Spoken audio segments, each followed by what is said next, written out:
Hi, City students, how are you? Happy Hawaiian, I'm gonna need a little bit better than that. City students, how are you? Thank you. Love all the Hawaiians, so glad we get to be here tonight. Alex always says it, best night of the week. But if we have not gotten the chance to meet, my name is Jorja. I'm so excited to continue this mini series that we are in called Encounter. Now, just in case you were not here last week, Gresham gave us such a good word talking about King Josiah and how he responded. He talked about having the knowledge of God, but also talked about what to do with it. He helped us understand how to bridge the gap between that knowledge and that desire. He led us in a few prayer prompts and allowed us to kind of identify what group we are in when it comes to understanding his will. He absolutely killed it, and I hope that it was helpful for y'all to kind of understand where you're at when it comes to this responding to Jesus' will and to him. So when talking about this series, the word radical just kept coming up. We talked about the radical encounter, the radical transformation, and the radical response that the characters that we both chose had. This word radical just means drastic, major, extreme. Last week, we saw a change in a kingdom because of a radical response. And this week, I want to focus on someone that did not necessarily have a lot of power, but had a radical transformation within herself. So continuing and closing this mini-series, I want to talk about a woman of the Bible whose story is familiar, but I've heard it once said as one of the best known yet least understood names in Scripture. Mary Magdalene was a woman, likely from a small town near the Sea of Galilee, Magdala, where she gets Magdalene. Now, women were not particularly esteemed in biblical times, and Mary certainly wasn't. She was not highly respected in her town because she was best known for demon possession and was likely involved with prostitution. But I want to pick up our story in Luke 8, where we kind of see Jesus starting his ministry. And in verse 1 it says, he took his 12 disciples with him, along with some women who had been cured of evil spirits and diseases. Among them were Mary Magdalene, from whom he had cast out 7 demons. It continues with a few other women's names, but it says that they contributed from their own resources to support Jesus and his disciples. So in this story, we see the 12 disciples joined by a few women, one of these being Mary Magdalene. And in the time of Jesus' ministry, 7 demons were recorded that were cast out of her. And now, not knowing all of what she struggled with, these demons could have included agony, affliction, misery, torture. Mary here is described as one of the many who Jesus had healed within his ministry. But she's also very well known for her love and devotion for Jesus. Women, actually, while in biblical times were not very significant, actually played a very significant role to Jesus and his ministry. Mary is proven to be very significant by joining the rest of the close circles of disciples. We actually see her very close to Jesus at the crucifixion, actually standing next to Jesus' mother, Mary. And we see her at Jesus' tomb. Mary is mentioned in all 4 of the Gospels and is a devoted follower of Jesus. She provided for Jesus and his disciples and demonstrated commitment, faithfulness, devotion, service. Jesus invited Mary to walk closely with him and his disciples, even though she was not highly respected in her town because of things that we talked about.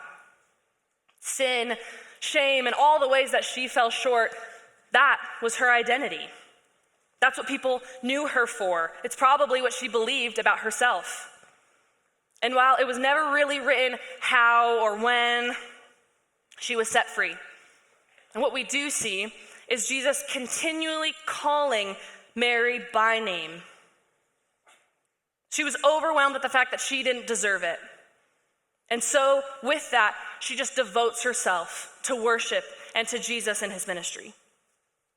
But all over Scripture, we actually see a bunch of different moments of Jesus calling people by name, and I just want to give you a few. So first, disciple Peter. We see a few times Jesus is looking at Peter in the face and saying, "Simon, son of John, do you love me?"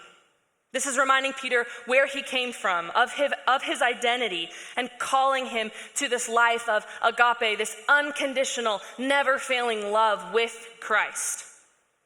Next, we have Lazarus in John 11, who died, and Jesus said, "Lazarus, come out," and calls him out of the tomb to return to his family and friendship with Jesus.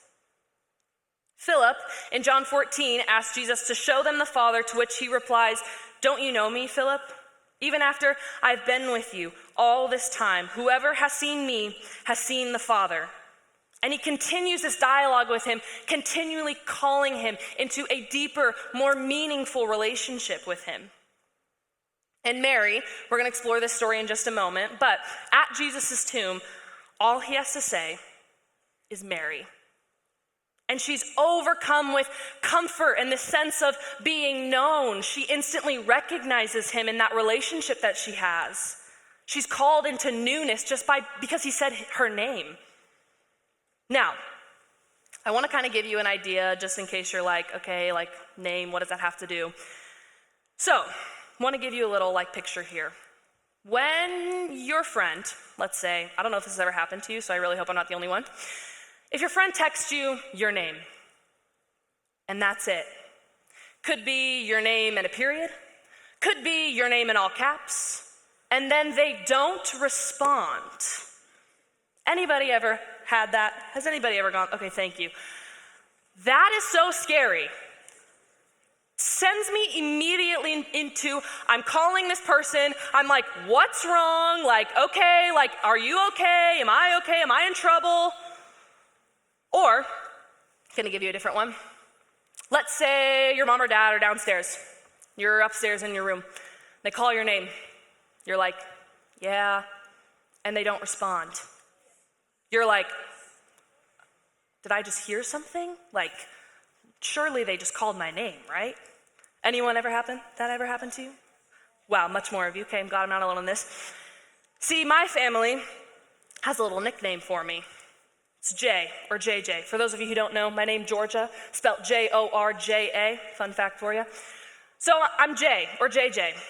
So if one of my family members, if someone goes, Jay, I'm immediately alarmed. And I'm like, someone's trying to find me, someone's looking for me. Guys, if I get a Georgia Grace, I am running down those stairs immediately and finding whoever just said that name because I know I'm in trouble. Or, let's say your friends. My friends say my name in many different ways. It's Jorja. Georgia? Georgia! Georgia! There are so many different ways that people can say your name, and all of these different ways, it emits a different response in you. All of these things carry weight because your name carries weight when it comes to your identity. And for Mary, her name had been tied to everything that she had done wrong. But when Jesus speaks her name, it separates her from her past and says, that's not who you are. God did not wait for Mary to clean herself up. He met her in the middle of her mess. And we are encouraged by Mary's story to remain steadfast in the faith, even in times of sorrow and the messiness, but also in the good and the fun times. Radical transformation falls on us too. We have to seek him. Been talking about this idea that if you're running a marathon and you ask God, he'll send you a pair of shoes and not the medal. Not sure the origin of that quote, but I love this idea. I've been talking through it with my friends Stella and Izzy of this idea that he starts the transformation, right? He sends you the shoes. But we actually have to take those shoes, put them on, tie the little bunny ears, and start the training. And when you get a new pair of running shoes, they can be a little uncomfortable because your feet aren't used to them. And that's why you have to train. Also, if you're running a marathon, you don't go buy a new pair of shoes and run with it that same day.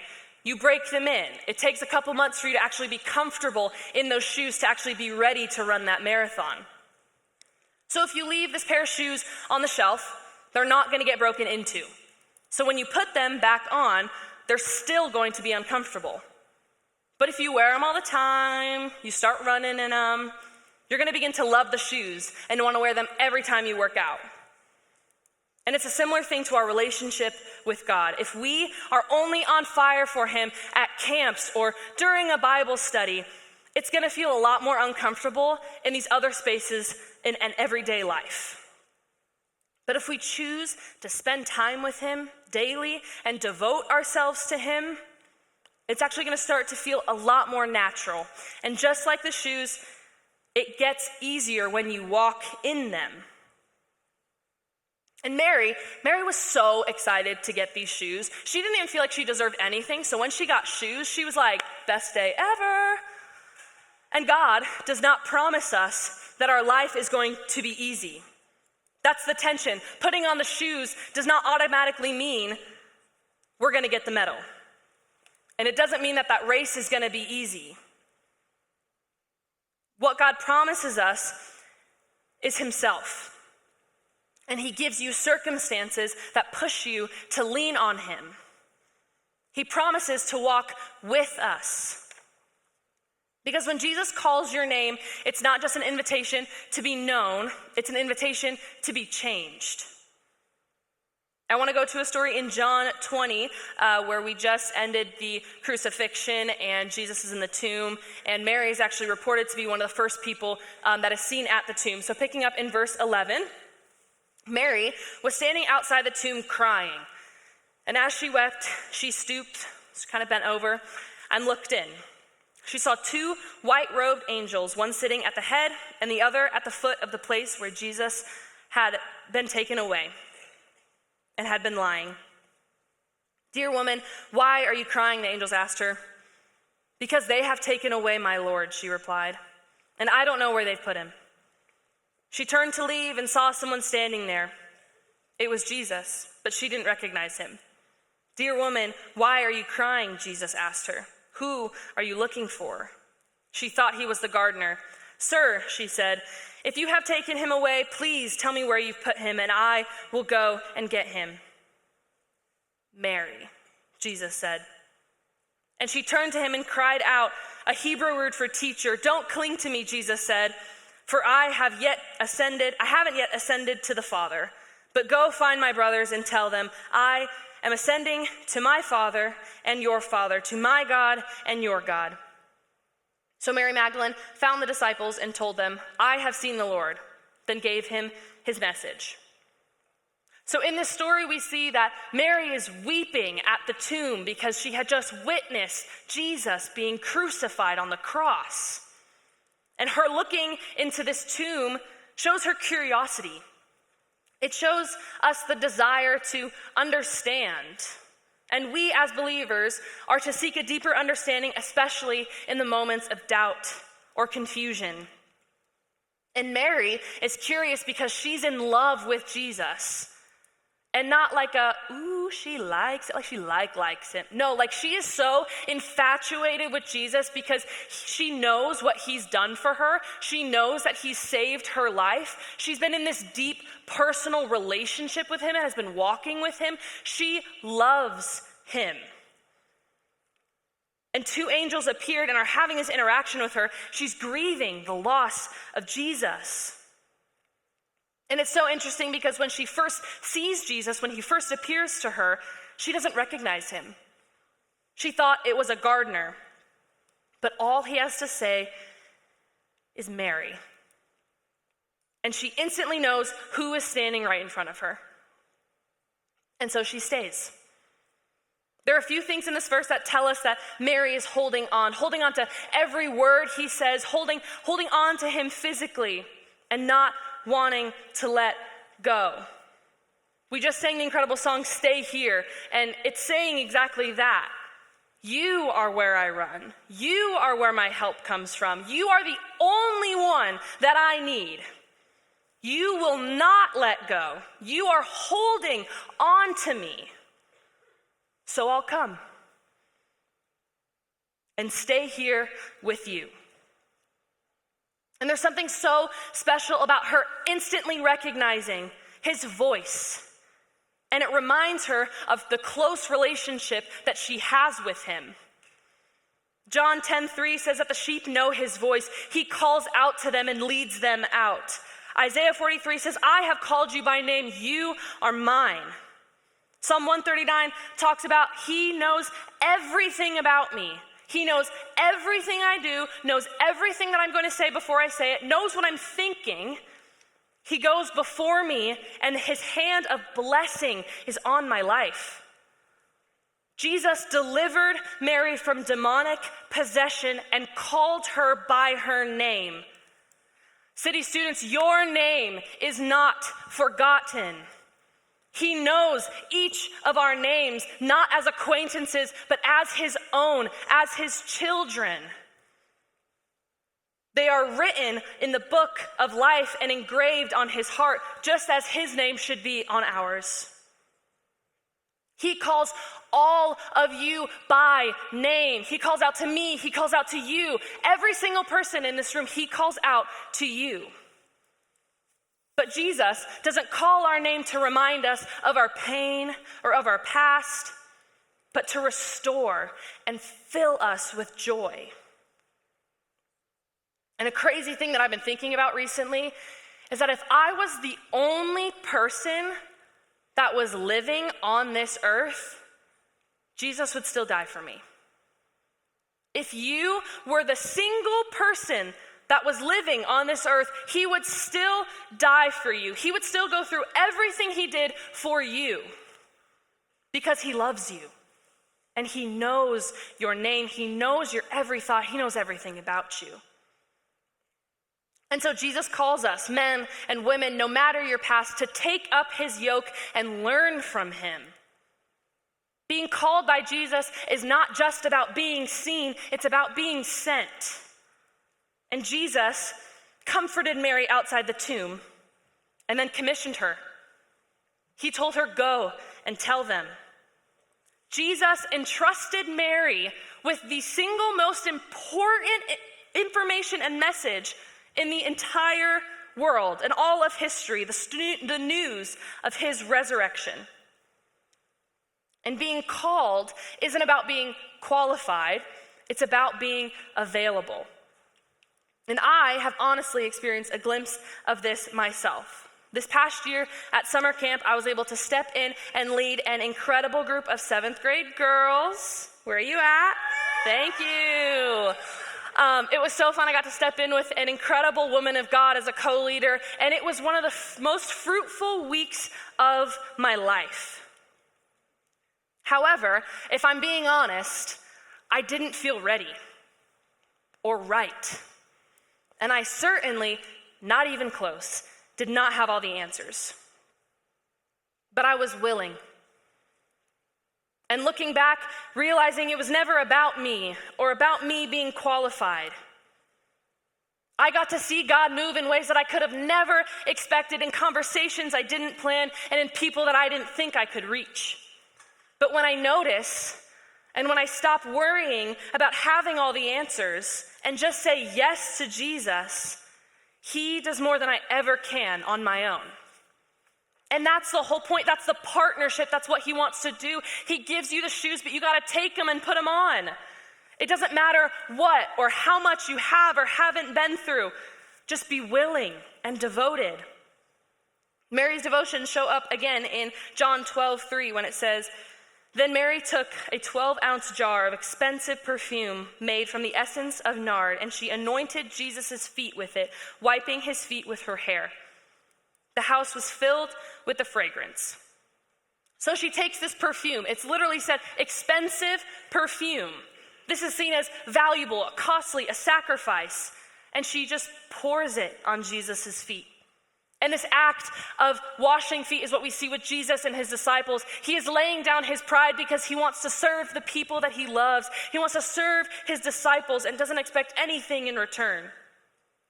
And not only did Mary use this expensive perfume, she also used her hair to actually wipe Jesus' feet. And in this culture and in biblical times, it was often respected for women to cover their hair in public. So to have her hair open and showing and washing feet was uncommon and looked down upon. Even her as a woman, this act was looked down upon. But in this moment, she is showing great devotion and humility before Jesus, and this serves as a model for worship. Because she didn't care how she looked or what people thought. All she cared about was Jesus and honoring him. In her mind, it's like she was saying, it's you and me. Nothing else matters.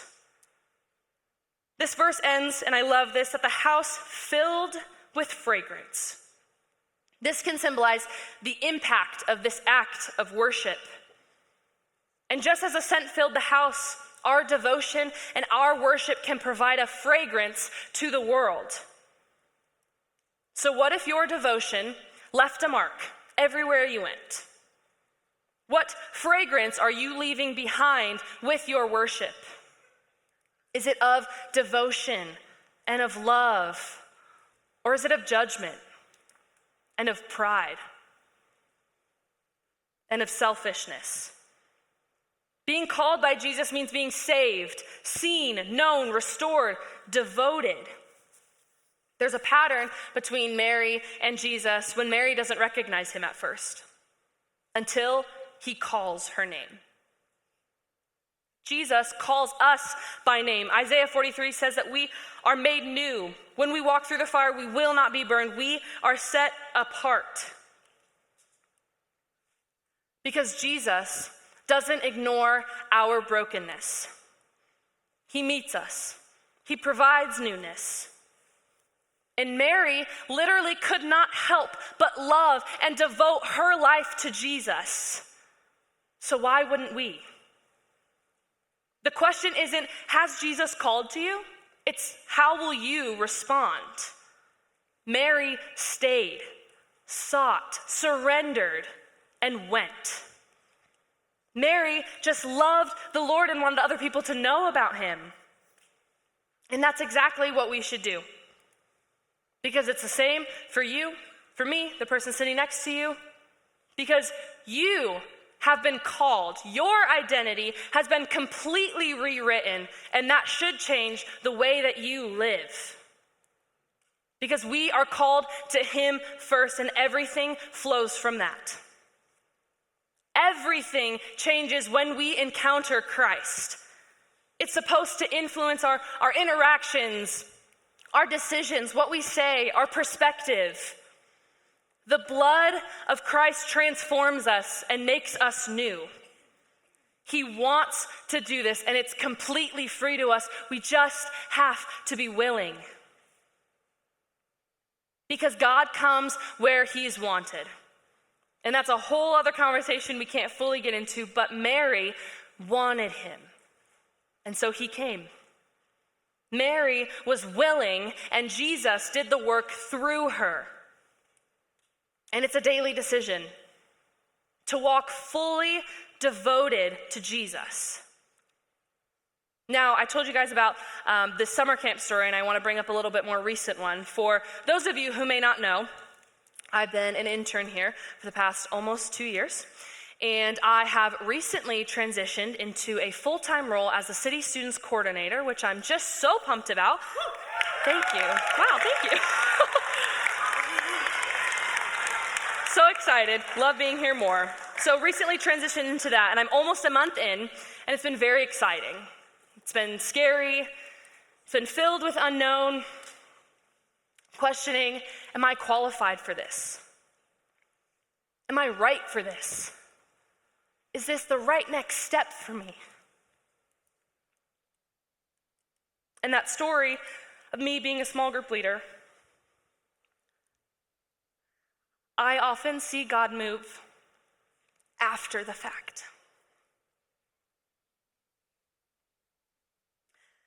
And thinking about taking this job, I wrestled with a lot of these questions, but ultimately decided that that's what the Lord had in store for me. That was my next step.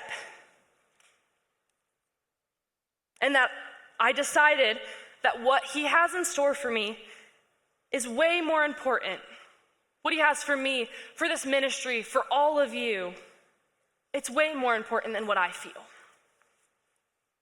So I stepped in, and I was willing. And I'm telling you this because even as I stand before you right now, in this moment, I don't know all that he's gonna do. I can't tell you the stories of how he's moved in this job yet. I can't tell you all that I've learned from this job yet. But I can tell you that I'm so excited and I'm so ready to see and experience it all. And I know that all I need to do in this season is to love and devote myself to the Lord, and he takes care of the rest. I need to say yes when he presents opportunities for me. I need to be aware of when he's opening and closing doors.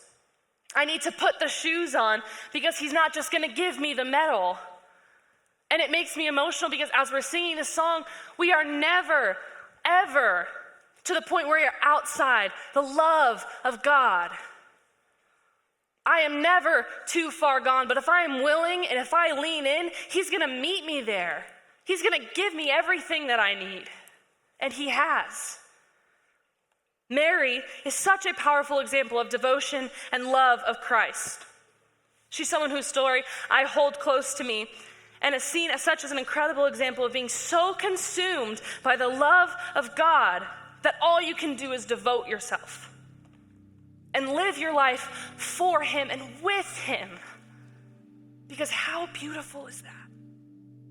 And in the same way that he told his disciples, Jesus is still saying, follow me.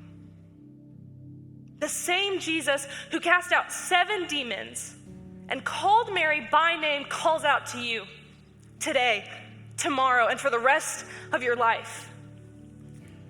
He calls you by name and is ready to transform you in your life. But you have to be willing to step in and say yes, because he is willing. Are you? He's given you the shoes. Are you gonna put them on? Or are you gonna let them sit on the shelf? Let the Holy Spirit do a new work in you. Let that work be visible through you so that what flows out of you points people back to him. And not just in this moment, but in every word, in every action, and in every moment. So that wherever you go, you leave the fragrance of Jesus behind. And you're gonna get a chance to talk about this in your small groups, but right now I want us to respond. So I wanna invite you to stand to your feet, and we're gonna sing a song together. And I would encourage you to not just sing the words. Make this your prayer. Sing this out to him. If you've been distant, come back to him. If you've been distracted, refocus on him. If you've been holding anything back, surrender it to him. If you're in a great spot with your relationship with the Lord, take this time to praise him and say, Jesus, I love you. Let this moment be about you and about him. Let him meet you here. And as we sing, put Jesus back in the center of your life and of everything.